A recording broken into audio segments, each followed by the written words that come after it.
Good day to you, my fellow endoskeletons. I'm Kenetor and welcome back for another Starbase progress report. We're on week 32 of 2021, and if you're new here, I bring you the latest news and updates of everything Starbase every Monday. So make sure you subscribe and hit the bell so you never miss out. Now let's get to it.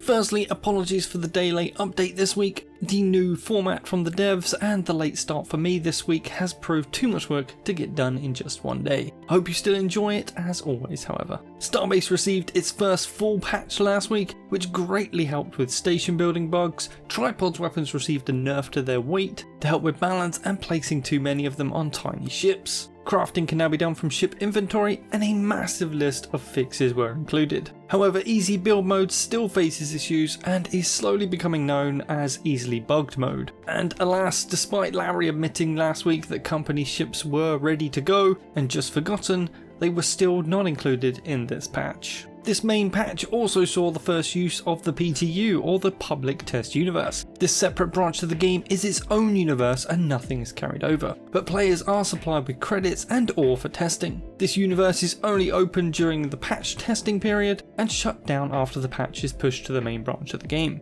Now, while this branch wasn't open for long, I did pop in and test out a few things and did my bit for what the devs wanted to test. But something I did notice was a little bit alarming. Ship prices were a lot more. In checking out my own ship shop, the base credit cost for construction was about 6 times higher. Sadly, I didn't have time to go around the other shops before these servers shut, but it would seem some big balance changes might be coming to the economy. This week, Frozen Byte also revamped the way they do their progress reports. It's now more explaining what future features are and less specific on the changes that were worked on in the last week. So this part of my video will change too, but I'm unsure if it's worth covering in detail each week, and I might cut it from future videos. I'd love to hear your opinion on both the new progress reports from the devs as well as the video changes in the comments below, as I do all of this for you guys after all. Now let's dive into some Larry quotes of the week, and this week I'm going to start with a Reddit post, and a rather well written one at that. Original link will of course be below. If only more people could be less whiny and provide detailed feedback like this person on Reddit. In short, the player has played 200 hours so far and gave key concerns to ship armor, large combat ships being worthless in PvP, no quick repair, the game's current speed limit, salvaging and blueprint trading. And due to this well written post, Larry had kindly responded with some feedback. So on ship armor, Larry says he isn't sure what happened here, as ships in alpha ended up being very strong and that he will look into it. Well, I can tell you what happened here. Vouchers happened. Being able to craft a ship with unlimited resources and no care given to which resources were used meant we were using the very strongest available armor where it was needed, like Oninum for example, which is no longer found in the belt and thus not used currently in early access. Secondly, we have most combat being done in early access so far has been pirates fighting against lightly armoured or not armoured at all mining ships, and certainly not the advanced heavy armoured fighters that we saw in closed alpha events. And sadly no events were run in closed alpha to test specific stages of advancement in tech or ore availability. On larger ships in combat being useless, Larry answers that he imagines tripod autocannon electricity requirements and better armour will make larger ships better. This is something that long-time followers should know, and that's tripod weapons were always supposed to have a ship power grid hookup and not be free to use like they are now. Frozen Byte, however, has not shown this in action, so hopefully we see Frozen Byte implementing this soon. It will certainly shake things up in terms of larger combat ships, but not so much for the pirates however. On No Place to Repair Ships, Larry answers that they are working on this one, which is fantastic news. And Larry says it will technically refit your ship to new at the cost of ore and a fee. This would be fantastic for resetting a ship to its original blueprint state. On ships being too slow, Larry completely misses the mark on his answer, saying cap ships will have faster travel via warp. But in the original post, the user gave examples of flying between different origin stations as an example. And what he also failed to inform the original poster is that the 150 meters per second top speed limit is more a game engine limitation, and we still even have some devices that have trouble keeping up with their normal operation on ships going at or near this top speed. On salvaging not being worth its time,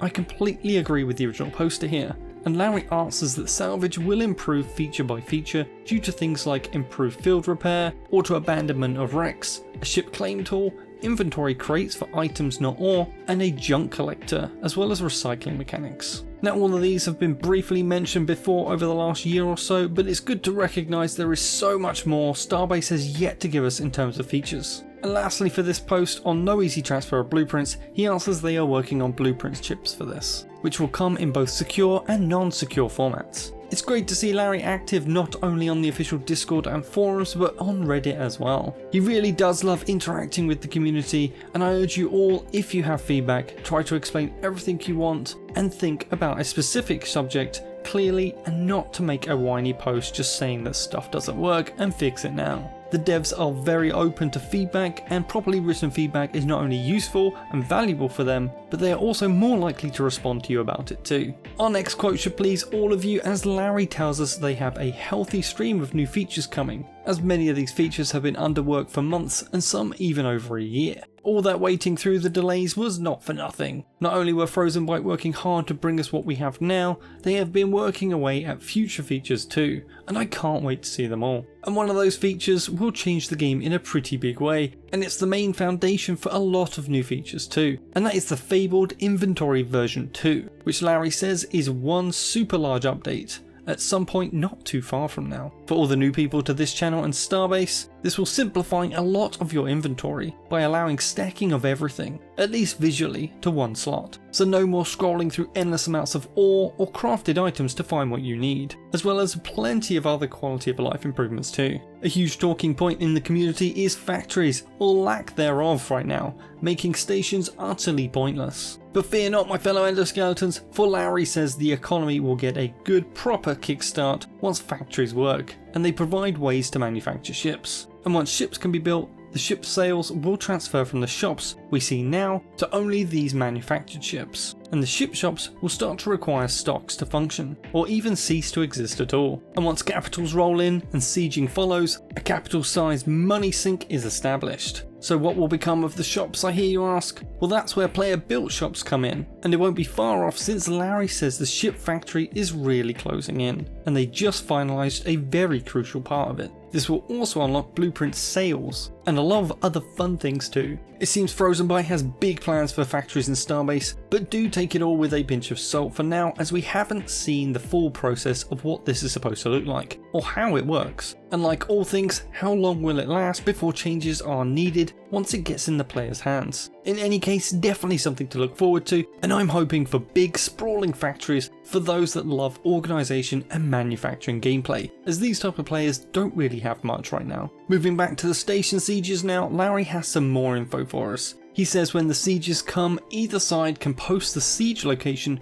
to a public list if they choose to, and furthermore, sieges over a certain size will automatically be posted. This is amazing. Not only those involved with the siege get content, but the bigger siege areas can become temporary hotspots of content for those willing to risk either to join in, salvage, or offer services to defend, or even people like me that just want to come along and sit in wonder at the carnage. Back to Larry now, and he's answering how this might work, and they say they are still working on the details, but the core features is navigational chips with locations. So in the broadcast situation, a list which enables transponder signal is a likely way. He then adds some final info that the capital ship attacking is always 10 to 100 times more valuable than the station. It's intended to discourage people doing it just to bully others. This is the first time we've seen anything related to the limits for attacking a station, but for those ballsy players out there, Larry says a larger station can also choose if they want to be attacked by smaller class capital ships. So if you want some action,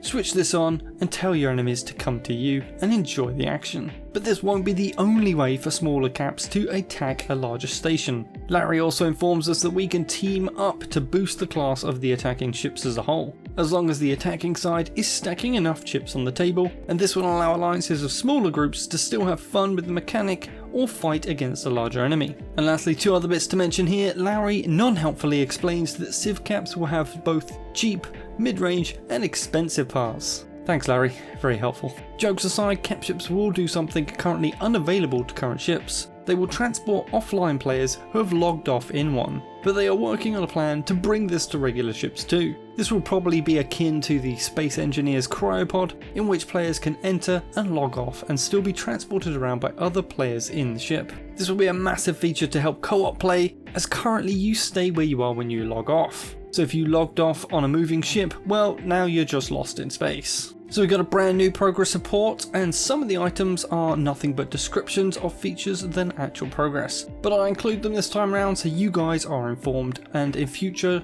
I'll probably leave them out if they are repeated in following weeks. Now let's dive in. Our first new section will be the gallery, and we have 2 images this week, and the first is a moon station prototype. Evoking some strong 2001 A Space Odyssey vibes here, it seems moon-based stations are not too far off, and will be built using the same easy build system and blocks that current space stations are built with. The second image is a floor in one of the many city towers on the nearest moon, and you will soon be able to rent these, although nothing is known yet as to why you would do this, or if there will be any customization you can do to the interior. We've got 5 main categories this week, and the biggest of this will be our first, with gameplay features. Furnaces to create alloys. Alloys are something that we have expected for a long time now, but revealed this week is that capital ship beams and hulls will be alloys. Technically the glass we use in ships is an alloy already, yet the crafting and ship designer combines the ores needed. Same for station parts too, so it's going to get confusing which alloys need to be smelted and which the game's existing systems will do automatically, or these systems may require a change to the new alloys. Combat balances. Due to bad or complete lack of testing methodology during closed alpha, tripods entered early access in a quite overpowered state, at least compared to the limited armor selection we currently have available. Not only are they more accurate due to mouse aiming, but they pack a huge punk too and cost no power to run. Well, this damage is going to be coming down and will finally be needing power connection to a ship. Repair hall.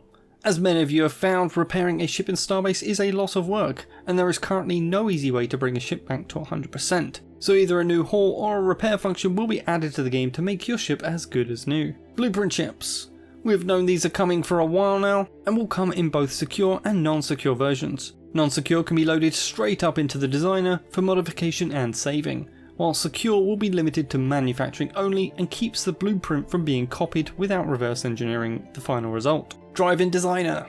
This has been promised from the very start, but has always been dependent on some sort of blueprint protection to be available first. But now it's finally being worked on. Being able to bring the ships you own the blueprint to, or those made from unsecure blueprint ships, back into the editor for edits or fixes will save so much time on prototyping or fixing a mistake you found just a moment too late after purchase. Company ships.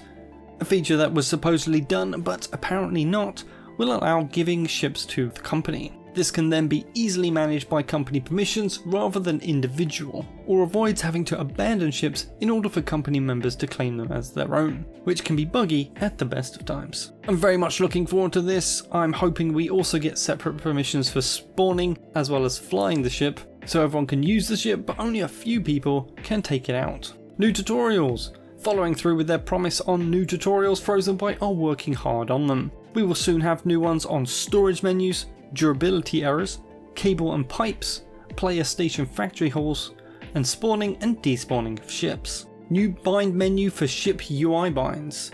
A brand new menu for ship binds is coming that will replace the current menu accessed by the V key while in your seat. I welcome any improvement here, as after using even just a few ships, this list of binds can get very long. Easy build HUD.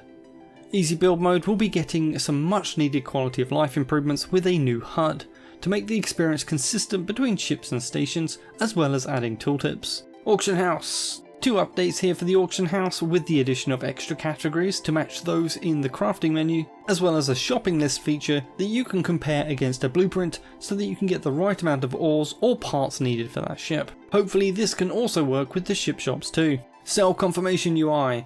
The sell terminals have been the bane of many a player, and while a confirm button before selling all is much welcomed, the real problem of the ore selling terminal ignoring filtering has yet to be addressed. Inventory V2. As mentioned in the quotes, this key feature will overhaul the UI and management of your inventory.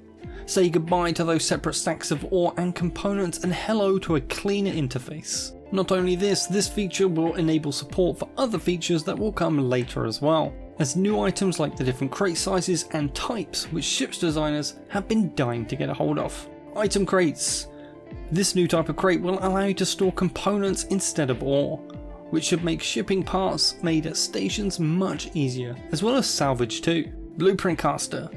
This will be used with blueprint chips for manufacturing purposes, and will be used with both some of the new devices and existing ones like the 3D printer.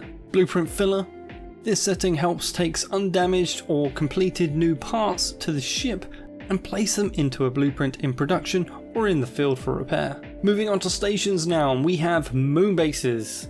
As seen in the gallery, these bases are stations built on the surface of the moon. They are designed a little differently with supports needed at the base, and when these are made available to players, they will only be placeable on the moon through the gate to begin with, before spreading to all the other moons. New station modules. We'll be getting a whole host of new blocks to make our stations with. This will give us more creative freedom and create ever unique designs and add more decorative flair to them. Station build area expansion. As you may have noticed, stations in Starbase are a little on the small side, but the devs are hard at work to get these even bigger. This area will eventually expand based on the station's current mass, so plan out your builds well. Factory halls. Those lovely little green areas you can build on your station, yep, that's the factory area. Currently only useful for bolting your crafting tables to, this area will be where you eventually do all your manufacturing, and more features after this rollout. Painting stations. This has been something I've wanted since I finished the very first player station back in closed alpha. Being able to truly make your station unique, painting is also key. I mean, what use is a giant K station if you can't paint it blue, right? Capital Ships has just the one update with navigation chip data saver. This was the image we saw last week of a huge machine that you will need to transport around and use to log a jump point into a chip, which you then have to transport back to the capital ship for use with its jump drive. Useful jump points will become a valuable commodity to some groups as capital ship travel is completely safe unless launching a siege, so there's no risk to using common points. Moving on to moons and Titan asteroids. Moon mining. This is going to be a game changer, and this will allow mining of the massive Titan asteroids as well as mining the moon's surface. Initially this will start out with just pits, and hopefully tunneling in any direction will be possible later down the line. Moons, and possibly the Titan asteroids as well, will also have unique ores not available in the asteroid belt's normal asteroids. New moon belts and moon mining materials. While many of the moons in Starbase now have belts, only the nearest moon accessible via the warp gate has any asteroids. The devs are finishing up configurations for all the moon belts and what materials will be found on each moon. Moon City apartment rental. Again, as mentioned earlier, you will be able to rent a whole tower floor within one of the many Moon City towers. No word yet on if we can build our own skyscrapers within the city limits. Moon terrain generation and customization. Frozenbyte are working to really bring more unique and varied terrain to the different moons, and it's crucial everything is in place before they enable mining, since after that, the terrain is pretty much locked in, as a reset could leave floating moon stations or things trapped underground. New moon terrain. It's not only the shape and texture of the moons that's being worked on, a lot of the assets that sit on the moon's surface are also being revamped and added to, which will give us a lot of variety to the look in each moon. Our last section is mix changes, and cosmetics is up first. This is still being worked on and slated for the end of the year according to the roadmap. We will get many more armour designs to choose from, as well as the ability to customise them by painting the pieces with whatever colour design we want. I can see companies using this to create a recognisable style that's unique to them, and you'll be able to mix any different armour set with any other armour set, as well as any colours. We're also getting very specific bug fixes and improvements for missiles and torpedoes, easy build mode, gravity, special effects, and new animations. And we're not done yet, as Cody has sent me a very interesting video of another recreation of his. This time it's an old school artillery cannon. This one has been nicely crafted too, with lots of little details on the model itself, as well as full working controls. It works via a manually loaded single shot missile and makes for a pretty fun creation. I've linked to the full video below so you can check it out if you want to see more. Don't forget you can send me any funny or awesome clips and recordings for a chance to be featured on the channel. Feel free to contact me via Discord or come jump on my Discord server, which is also home to my faction, the K-Bots. As always, please smash that like button, share the video with your friends and faction, leave a comment with any questions you want answers to, and I'll see you in the next one. Kenetor, out.